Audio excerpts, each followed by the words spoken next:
and things that they say are in the bill that aren't actually in the bill. I think it's important that people know what's really in the bill. I mean, it's unfortunate that people have left the state. They might have spent some of that time on the bus and the plane reading the bill, and maybe they would have come back. But yesterday, we took up two very important bills, both having to do with crimes. One is a crime at the ballot box, and one is a crime against property and lives. That was the election integrity bill that you've heard so much about. And the other had to do with bail bond reform. And so we're going to have Senator Hughes and Senator Huffman here describing those just briefly. But the fact is we can't continue on the process of really getting those done. The House cannot accept bills that we send over under their rules without a quorum. So the work we're doing in case they do come back. But as of now, they cannot accept those bills. So the work we're doing for the people of Texas is being wasted and squandered by people being out of this state who've chosen to break quorum. I find it very interesting they're talking about the democratic process when they have chosen to short circuit the Democrat process, which involves elections, and then people get elected and they come up here and serve and they do their job. And that process has been short-circuited by people leaving by planes, trains, and automobiles. I don't know about any train. Mostly it was private jets, I think, and nice buses. Fortunately, they had something to drink along the way, so they weren't suffering too badly, based on the pictures that I've seen. But this is a tragedy, and it's a tragedy for the people of Texas. And it's an affront to people of Texas that people from Texas would go to D.C. and ask them to bring D.C. to Texas. How many of you think what's going on in D.C. works versus what we do here in Texas? It works. Our process works. Our state is thriving. The people of Texas are thriving. And guess what? More people are coming to Texas because what we're doing works. If they could leave D.C., they would do that as well. But they are coming to Texas because what we do works. And I don't think we want D.C. politics brought to Texas. And I don't think we want some of the things that are happening in D.C. brought here. So with that, I'd like to introduce Senator Hughes, the author of Senate Bill 1, who has actually carried this bill now on the floor, I believe, twice. And apparently we're going to get to do it a third time if they don't come back before this session is over. So with that, I'd like to introduce Senator Hughes. The next up we'll have Senator Huffman, who is the author of Senate Bill 6, having to do with bail reform. Very important bail reform. People are dying at the hands of people who've been let out on bonds, very low bonds, numerous times, eventually ending up killing people and robbing and maiming other people. So these are very important bills. They're very important to Texans. And I would like to ask if Senator, where do you go? Senator Hughes, step up first, and then he'll bring up Senator Huffman, and we'll take questions at the end. Thank you very much. Thank you, Larry. Thank you each for coming. Anyone who says there's no voter fraud in Texas is telling a very big lie. I hope before you leave you'll look at the placards behind the members of the Senate, just a few of the documented cases of election fraud in Texas. One has to do with the case in my district in beautiful East Texas, where we have a county commissioner out on bail charged with voter fraud for mail ballot fraud. One of many cases around the state. So many times these cases are about paid political operatives who are trying to steal votes, trying to coerce voters, to intimidate voters, to get in between the voter and the ballot. This is about protecting voters. Sadly, it's our most vulnerable voters, the elderly, folks with limited English, that are most often preyed upon. And so this doesn't get missed. I'm going to share with you some sworn testimony very briefly from Ms. Cavazos. This is sworn testimony from a trial in Hidalgo County. And here's Ms. Cavazos testifying about the lady who she thought was helping her with her ballot. Ms. Cavazos says, well, she was going to assist me. How to do those things? Because I didn't understand the machine. She started punching the machine. So I saw that she put it in favor of the team she was on. You didn't mark it? No, I didn't touch the poll at any time. And then what happened? I had the idea that she was giving me like a tour of how to do those things and that she was going to leave. So by the time I told her, okay, let me vote on my own, she said, no, you already voted. Sworn testimony, one of many cases in Texas where voters are being preyed upon by ballot harvesters, by folks who are trying to cheat for political and monetary gain. That will not be allowed in Texas. That's what Senate Bill 1 is about. Now, how is the law in Texas currently? Texas already has more in-person early voting than many, many states. You know this, but let's don't forget the president's home state of Delaware has no in-person early voting. I hear they passed a bill trying to be more like Texas. Even after that bill, they'll have fewer days of in-person early voting than Texas. New York has fewer days. New Jersey has fewer days. Texas offers weekend voting, offers extended hours to vote. Texas leads the nation in opportunities to vote. Those are the facts. Now, what does this bill do to further make it easier to vote in Texas? Under current law, on Election Day, if you're in line when the polls close, you must be allowed to vote. But did you know that that protection is not allowed to folks who vote early? And most Texans today vote early. So Senate Bill 1 says for the first time in early voting, if you're in line when the polls close, you get to vote, no matter how long it takes. What about getting off work to go vote? We've all had concerns about folks who work different hours, multiple jobs. What about helping them? In addition to weekend voting, Senate Bill 1 says this: during early voting, your employer has got to let you off work to vote. We've had that protection for Election Day, but never before for early voting. We're also expanding hours, making consistent across the state, and very important, under current law, many Texans have their mail ballots thrown out on technicalities. But under Senate Bill 1, for the first time, Texans will have a way to correct those errors so that their votes will be counted. Just a few of the ways this bill improves the process for all Texans. Again, we urge people to look at the provisions of the bill, not the national talking points out of D.C., but what is in the bill. That's what this is about. How much fraud is okay? None. How much suppression is okay? None. That's why Senate Bill 1 makes it easy to vote and hard to cheat. And we will stay here for as long as it takes and come back as many times as it takes to give these protections to every Texas voter. I'm now pleased to introduce Senator Joan Huffman to talk about an important public safety bill that will save lives. Senator Huffman. Thank you. Thank you, Senator Hughes, and thank you all for being here. And as Larry and Senator Hughes have said, this is critical that we get bail reform passed in Texas. I told my Senate colleagues yesterday, as I presented the bill on the Senate floor, that this was the fourth time that they had listened to me lay out this presentation and that many of them had voted for the bill. Why is this legislation important?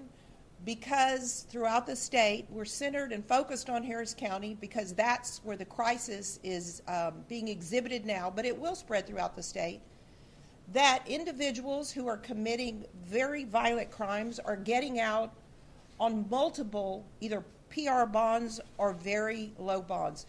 This bill targets the violent, repeat offenders who are preying on our communities. I highlighted yesterday 5 murders. Now, when I say 5 murders, obviously that's horrible, awful. But you may think, well, you know, there's murders throughout Texas. I only highlighted those 5 and I named the victims because those are the 5 individuals who have been murdered since the House Democrat, with their antics at the end of last session, caused the last bail reform bill to die. Those 5 individuals were all murdered by defendants out on multiple bonds for felony offenses. The exact kind of people that we are targeted. Layla Steele, a young mother holding her 1-year-old child, shot multiple times. The child shot in the leg by an individual who she had a protective order against, but was out on not 1, not 2, not 3, not 4, not 5, not 6, but 7 felony warrants, felony bonds, 7. Does that not horrify you? It certainly should. And it should horrify the House Democrats who are languishing in Washington, showing us their selfies and their visits and their, whatever they're doing. I hope they think it's worth it. I hope they think it's worth the lives that are being cost. One of the provisions of the bill that I passed yesterday with a 2/3 vote would make, once the governor signed the bill, which I know he will create, some of the bill would go into effect immediately, and that would be the provision that would disallow judges from granting any type of personal bond to violent offenders. Some of the other parts of the bill the Office of Court Administration has to develop through bond forms, the transparency, the accountability factor, the training for judges, all very important parts of the bill, but it will take about 3 months to get that going. But there are critical parts of this bill that if they take immediate effect will make an immediate difference in the lives of Texans.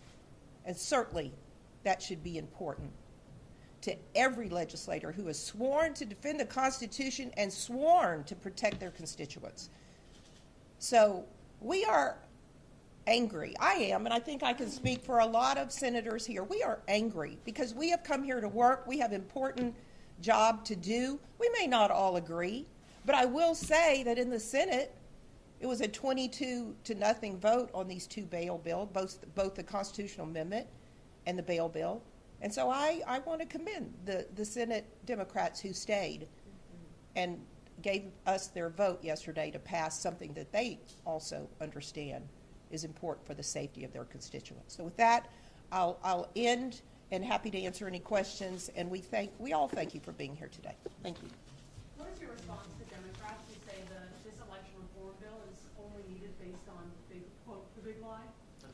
Okay, our response to the Democrats' claim that this is only a response to the big lie, as the media calls it. First of all, we've been working on election reform. I was the Elections Committee chair back in 2011.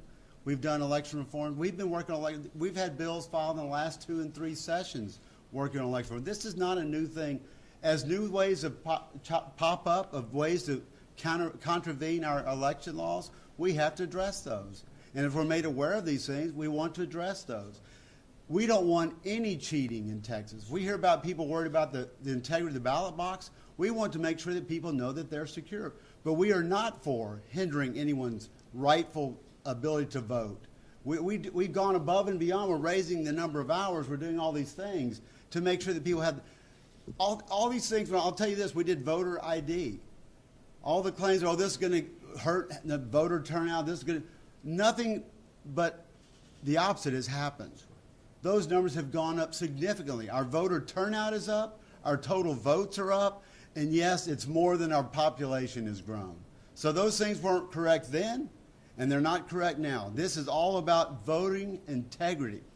It's not about trying to keep anyone who's rightfully supposed to vote. But guess what? We don't want anybody who's not rightfully allowed to vote to vote. And we will do everything in our power to keep them from voting, because that suppresses the will of the people of Texas. And we're not going to allow that to happen on our watch. Yes, sir. Do you believe the presidential election was stolen? Do I believe the presidential election was stolen? I don't know that. You know, I hear a lot of discussion about it. There's been no real investigation on that. But this is not what that's about.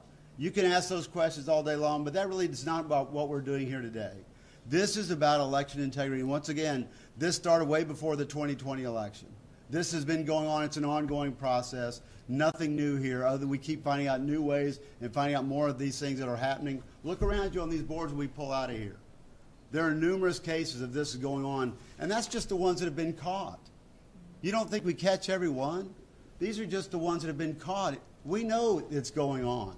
We hear people talk about it. We've had people testify under oath what they've seen. So it's out there. And so this idea that there's no voter fraud going on is ridiculous on its face. So, yeah, this is not about Trump 2020.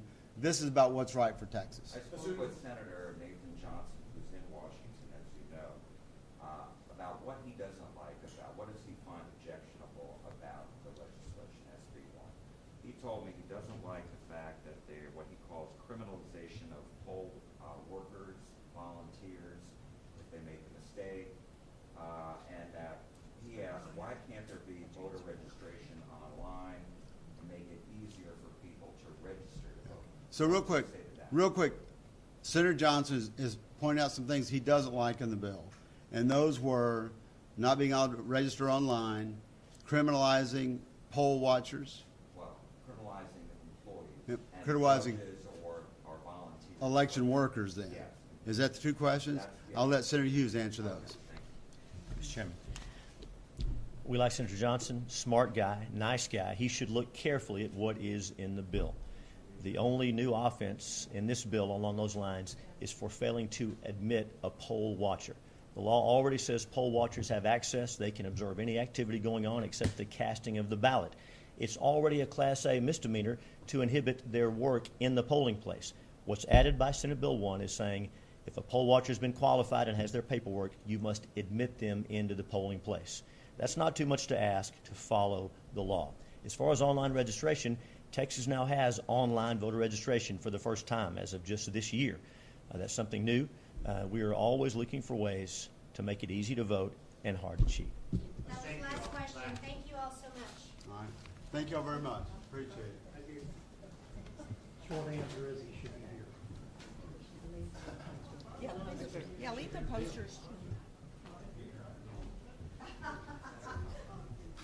Well, they told me last question. I'll talk to you.